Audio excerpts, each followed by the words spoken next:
CM జగన్‌కి భారీ shock.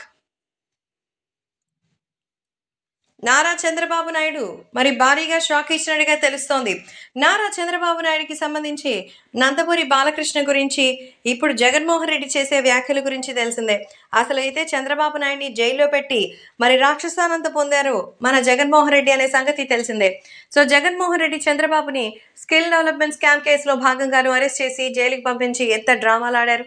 తర్వాత ఆయన బయటకు రానియకుండా ఆయన మీద మరో 4 కేసులు సైతం బనాయించారు. మరి వరుసగా వచ్చినటువంటి సెలవులు, తర్వాత ఆయనకి తగిన సాక్ష్యాధారాల గురించి అడిగితే మరి మళ్ళీ బెయిల్‌కి పోస్ట్‌పోన్ చేస్తుండడమే, వాద ప్రతిపాదనలో జాప్యం కారణంగా రాజమండ్రి సెంట్రల్ జైల్లో 53 రోజులు గడిపారు చంద్రబాబు. దీని వడ్డీతో సహా తిరిగిచ్చేస్తానంటున్నారు చంద్రబాబు. మరి ఖచ్చితంగా గతంలో తమ మీద నమోదైనటువంటి కేసులో 10 ఏళ్ల నుంచి బెయిల్ తీసుకొని బయట ఉంటున్నటువంటి క్రిమినల్, సొంత వాళ్ళని సైతం అంతం చేసేంత అటువంటి ధైర్యశాలి. అలాంటి వ్యక్తి ఇక బయట ఉండడం క్షేమం కాదని తెలుగుదేశం జనసేన సంకీర్ణ ప్రభుత్వం రాగానే శ్రీకృష్ణ జన్మాష్టమానికి వెళ్లాల్సిందే. అప్పట్లో అయితే అన్న వదిన బాలమని షర్మిల వచ్చి ప్రచారం చేసింది. కానీ ఇప్పుడు అన్నే నన్ను ముంచేశాడంటూ షర్మిల కాంగ్రెస్లో చేరి ఎద్దేవా చేస్తోంది. కాబట్టి జగన్ రాక్షసత్వాన్ని ప్రజలు అర్థం చేసుకోవాలని మరి మీటింగ్లో తాజాగా ఈ విషయాలన్నీ బయటపెట్టారు నారా చంద్రబాబు నాయుడు.